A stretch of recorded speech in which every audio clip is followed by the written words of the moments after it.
Hey everybody, my name is Kalle Slaap, watchmaker from the Netherlands, and we got a request via our YouTube channel Chronoglide from our friends in America. Could you please show us a bit more about the Orient Bambino? Yeah, fun, because we are seeing watches every single day, left, right and center, but always vintage, and I'm not too aware of the more modern and new watches. So yeah, fun. And the Bambino from Orient. Orient isn't really that popular here in the Netherlands. It is always a more Seiko country through the years. It is being sold now, but yeah, the Netherlands is quite conservative, really small, and yeah, Seiko is a popular brand here, and Orient is very close to it. Even got a Seiko movement. Uh, Small anecdote. I find it fascinating.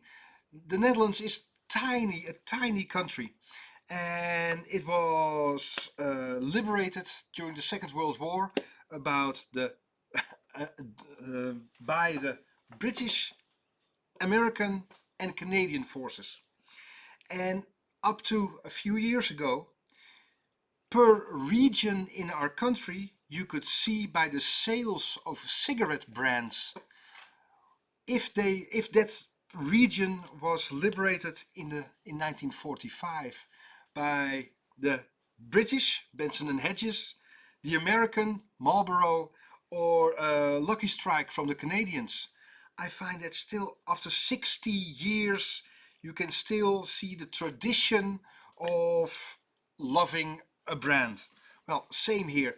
Seiko is really popular, and now I am really wanted to see the Orient Bambino.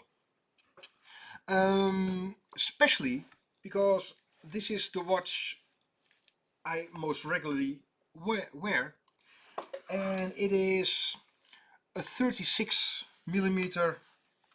I am not a snob. I bought this for 50 euros, about $50, and I really like it because it's got an rover emblem there, the car brand Rover. Nothing fancy, just the normal watch, but I like it. And it is about the same dimensions of the Bambino. So I thought, well, nice. Bambino is a bit of a strange name for a watch.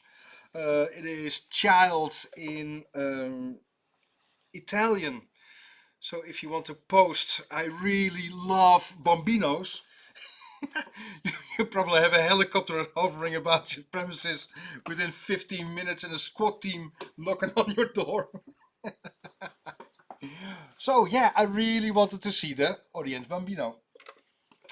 I like the size, I like the bit of a vintage feel, so why not show a bit more? And maybe we can do that under the microscope.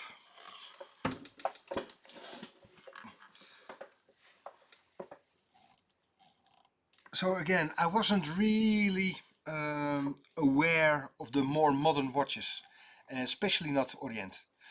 The hands are a lovely blue, painted, not blued in the traditional sense. You can see that by the on the sides. But hey, that's no problem. And I love, and I really do mean this, the budget range, because there is no need to buy a watch for telling the time, and especially there is no need to buy a mechanical watch. You really want to buy a mechanical watch, you don't need it, simply because quartz is so much more accurate. But we buy them because we love a mechanical watch, and Even if it's obsolete, it is alive, it's craftsmanship, and that's why we like to wear a mechanical watch. So I fully understand and like why it is. I love the dial. It's got a retro feel, and the case for me is a sweet spot around 28, 29 mil. Excellent, just big enough. So we bought this brand spanking new watch just out of curiosity and tell you a bit more about it. First thing we do is put it on a Vici to time it, and it is running 20 seconds too fast. Not world shocking, but if we are zup, zup, zup, zup, we are working on vintage watches here every single day, so the timing. Vintage watches has to be maintained every 5, 6, 7, 8, 9, 10 years. So some watches we do here, they've been disassembled and assembled for 5, 6 times. No exaggeration. If you are working on watches here and it is plus 20, clients come back from, well, I know you can do better. So we always do plus 5, plus 7 seconds a day. And of course, 20 seconds a day isn't world shocking, but still, even we with the vintage watches can do better. And I am sure Seiko, the producer of the movements, can do better in quality control. But still, no biggie. The movement is just like you expect. Functional, solid, not too much finishing on it, but that's the deal, that's the balance. Or you want to pay for the finish and we make it beautiful, Grand Seiko. Or we keep it simple, we keep it affordable, and you just get a good watch. Excellent view. I really love that. It is the best bang for your buck. I fully believe that. So, okay, it is running a bit fast, no biggie. Orient, we're not too familiar with it here in the Netherlands, but hey, lovely brand. But, and this is when I think from, the only thing when I thought was, is when I had a closer look.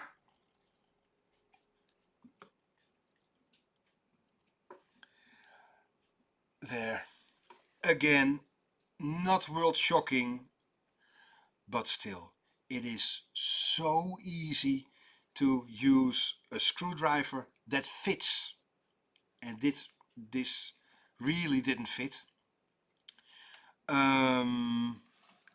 Like I said, we are restoring watches that have been disassembled 5, 6, 7, 8 times in their lifetime. And there is no way we butcher a screw like this. This is brand new. I am not slagging off the Bambino or Orient. I'm not. And I'm convinced, or I do hope, this is just an incident and the quality control, well, just let it slip through. But to be honest, it is off-putting. Like finding a toenail in your dinner. It still still tastes the same. Yeah, but it is off-putting. It shouldn't be there. Even though it is budget. And there's nothing wrong with that. That is the best way to introduce people into mechanical watches, especially with a see-through case back. This, a budget watch can never be the reason why you tolerate butchered screws in a brand new watch. Again, I'm not slagging the brand, but this shouldn't came through the quality control. Simple as that. So I love the movement. It is sturdy. If you buy it, you will probably have fun with it for many years. I love the size. I love the design. But watchmaking is in the details. It has to be perfect. And this is just not up to par. Again, probably an incident, but just like finding a toenail in your food, slightly off-putting. I really do hope you enjoyed this. I'm just being honest, and it's just my opinion. And please don't burn your audience. This is probably just an incident. But okay, a slightly bit off-putting for me. Enjoy your evening. Hey, see ya. Bye-bye.